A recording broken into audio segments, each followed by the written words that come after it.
Everyone knows Lisa Simpson, the genius, the activist, the moral compass of Springfield. But somewhere along the way, that little voice of reason started turning people against her. From pushing her beliefs like a bulldozer to sabotaging classmates just because they were better than her. Lisa's done some seriously off-putting things over the years. And today we're diving into the most controversial, annoying, and downright shocking reasons why even the fans started to hate her. Because being smart isn't the problem. It's what Lisa does with it, and who she alienates in the process. Lisa's journey into vegetarianism could have been inspiring, but instead it turned into one of the most self-righteous meltdowns in Simpsons history. It all starts with a family trip to Storytown Village, a painfully dull theme park for toddlers. While Bart and Homer are suffering through the boredom, Lisa wanders off and bonds with a lamb at the petting zoo. And not just a casual aw-cute moment. No, she locks eyes with the lamb like it's her soulmate. That single moment flips a switch in her brain. Back home, Homer throws a massive BBQ to one-up Ned Flanders. But when Marge serves lamb chops for dinner, Lisa can't handle it. She's horrified, not just by the meat, but by the fact that no one else is horrified. Haunted by the lamb she met earlier, she storms out and declares she's going vegetarian. Fair enough. But what happens next is where Lisa crosses the line. At school, she refuses to dissect a worm, which somehow triggers a school-wide panic about independent thought. In the cafeteria, things go from awkward to downright hostile. Her vegetarian lunch? A hot dog bun. Just the bun. And when she speaks out against eating meat, her classmates mock her, including Ralph Wiggum, who dreams of attending Bovine University. But the real chaos erupts at Homer's BBQ. Lisa brings a bowl of gazpacho to the party, but instead of just offering a peaceful alternative, she tries to force it on everyone like a missionary with a blender. Homer, of course, has a whole roast pig ready to go, complete with pig-shaped invitations and a typo-laced banner reading, "Come to our BBBQ." Then it happens. Homer rolls out the pig like it's the guest of honor, and Lisa snaps. She hijacks a riding mower, spears the pig, and launches it into the sky. It's just a little airborne, it's still good. It's still good. Homer cries, but it's not. Lisa has officially gone off the rails. She's grounded. Everyone's mad. She nearly gives in and grabs a hot dog at the Quickie Mart, only to find out it's tofu. Apu, a secret vegan, gives her the pep talk she needed. He takes her to his rooftop garden where Paul and Linda McCartney remind her of something critical. It's okay to have beliefs, but it's not okay to force them on everyone else. Lisa returns home and apologizes to Homer. They make peace, kind of, but the damage is done. Her episode-long crusade didn't make her a hero. It made her an outsider. And for many viewers, this was the first major moment where Lisa stopped being relatable and started becoming insufferable. If Lisa's self-righteousness didn't push people away, her jealousy definitely did. And nowhere is that more obvious than in Lisa's rival. An episode that shows what happens when someone dares to be smarter than Lisa Simpson. Enter Allison Taylor, the new kid at Springfield Elementary. She's bright, talented, skipped a grade, and even plays the saxophone like a pro. In other words, she's everything Lisa is, and maybe even better. At first, Lisa tries to be friendly. They have so much in common after all. But it doesn't take long for envy to creep in. The moment Allison outshines her in class, answering questions faster, being praised by the teacher, Lisa starts spiraling. It's not just that Allison is smart, it's that she's effortlessly smart. While Lisa has spent her whole life clawing for every bit of praise, Allison just floats in and steals the spotlight. Things come to a head with the school's big diorama contest. Allison has a flawless model of the telltale heart. Ready to win first place, Lisa, desperate to compete, pours her soul into an Oliver Twist project. But her overly dramatic snowstorm effect backfires, ruins the whole thing. That's when Bart steps in with a plan, and Lisa, for once, agrees to something truly shady. The plan? Swap out Allison's perfect diorama with a disgusting cow heart in a box. Something straight out of a nightmare. It works. The teachers are horrified. Allison is humiliated, and Lisa, despite winning nothing, gets a brief, guilty moment of satisfaction. But that guilt, it grows fast. She literally starts hearing a heartbeat in her own head, just like in Poe's story, the sound of her own conscience pounding away until she can't take it anymore. In the end, she confesses everything, returns Allison's project, and admits to sabotaging her. The kicker? Neither of them wins. Ralph Wiggum takes home the prize with a box of unopened Star Wars action figures, because of course he does. But even with the moral restored, viewers were left with a bitter taste. Lisa didn't just compete, she schemed, she manipulated, she tried to destroy another girl's moment just because it wasn't hers. And that's when fans started realizing maybe Lisa isn't as noble as she wants us to believe. Lisa isn't just a know-it-all, and she's also desperate for connection.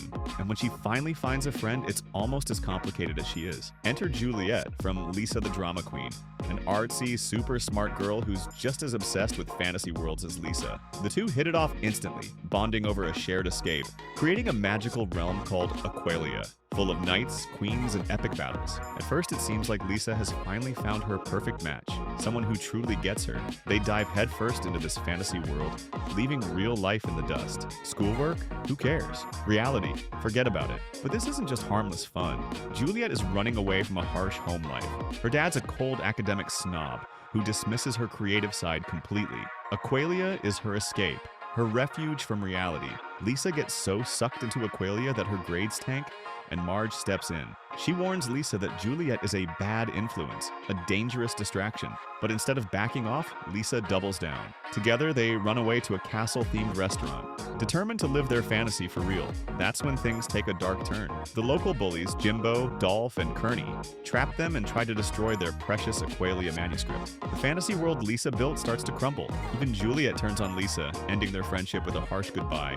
The real world is for people who can't imagine anything better. Crushed, Lisa tries to move on, even attempting to publish Aqualia as a book, but gets rejected.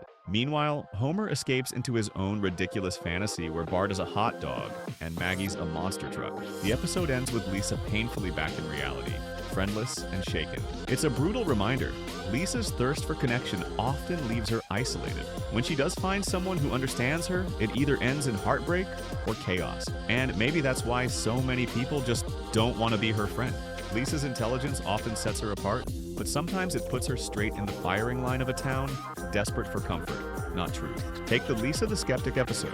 When construction for a new mall uncovers a mysterious skeleton with wings, yep, an angel, the whole town flips out. People flood the streets, declaring it a divine miracle, their faith ignited and hope restored. Lisa, of course, isn't buying it. She's convinced it's a hoax, and her skepticism drives the town crazy. She pushes for science, demands tests, and even calls the believers unicorn-chasing leprechaun lovers on live TV, a bold move that turns the town against her overnight.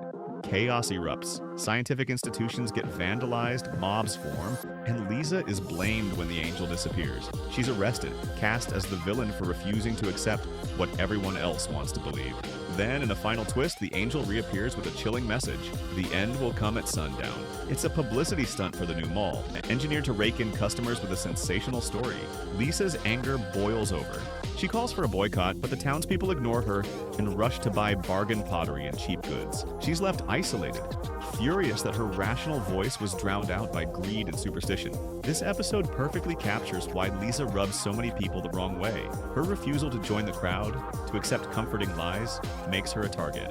Being the voice of reason isn't always popular. Sometimes it means being the town outcast.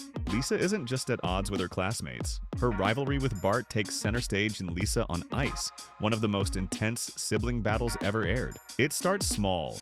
Lisa pulls a harmless prank on Bart, making him think it snowed overnight. Bart, humiliated and cold in his pajamas, retaliates with the kind of sibling spite only the Simpsons can deliver. At school, things get worse. Lisa struggles academically and is slapped with an academic alert for failing gym. Meanwhile, Bart shines on the hockey rink, basking in their dad Homer's constant praise. Feeling left out and desperate, Lisa joins a rival hockey team as goalie.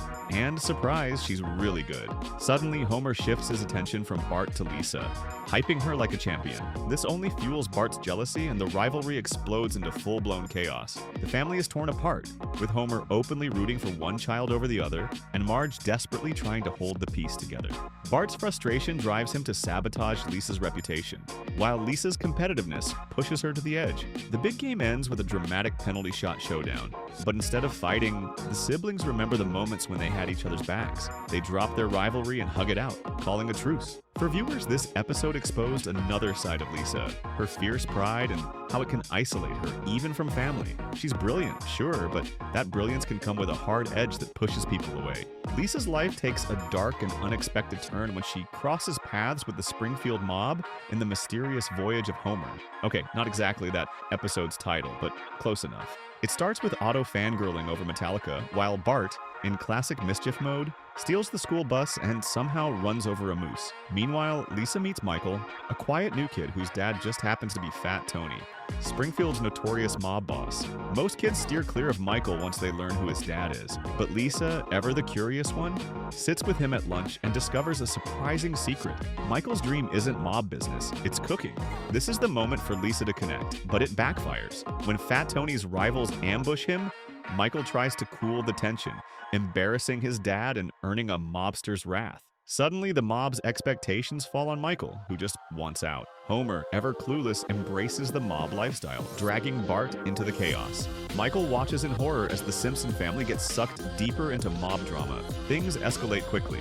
Michael has to act, and in true Godfather style, he invites the rivals to dinner, serving them poisoned food that takes them out. Lisa watches all this unfold, horrified and unable to reconcile with Michael's choices. The mob world pulls him in, and Lisa is left standing on the outside, more isolated than ever. This story shows a Lisa who can't play along with the dangerous games around her. She's too critical, too honest, and that leaves her without the allies she desperately needs. Lisa tries to escape her loneliness by reinventing herself in Revenge is a Dish. Best served cool, at a summer beach trip, she ditches the nerdy image and tries to fit in with a group of carefree skater kids. For once, she feels like she belongs. She's cool, accepted, and even makes new friends. But Bart, jealous of Lisa stealing his spotlight, schemes to sabotage her new social circle. His plan backfires, and Lisa ends up humiliated when her nerdy achievements are exposed to her new friends. She runs off, convinced she'll never be truly accepted as a nerd or as a cool girl. But then, in a heartfelt moment, her new friends show they value her for who she really is: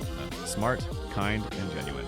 Lisa finally learns that being herself is enough, even if it takes a while for others to see it. Still, the bitter reality lingers. Her search for belonging is a constant struggle, one she often forgets after brief moments of hope. So why does Lisa Simpson have such a hard time making friends? It's because she's complicated. She's brilliant but stubborn. She's compassionate but judgmental. She stands up for what she believes in, even when it's unpopular, and she rarely lets anyone else's feelings get in the way of her own convictions. Her aggressive pushiness, jealousy, and refusal to just go with the flow make her hard to be around. People don't like being lectured, sabotaged, or called out, even if Lisa thinks she's in the right. But beneath it all, Lisa's just a kid trying to find her place in a world that often feels too small for someone like her. Her struggles reflect the real challenges of growing up different, and trying to hold onto your beliefs without losing yourself or your friends. Maybe, just maybe, the problem isn't Lisa. It's everyone else not willing to meet her halfway.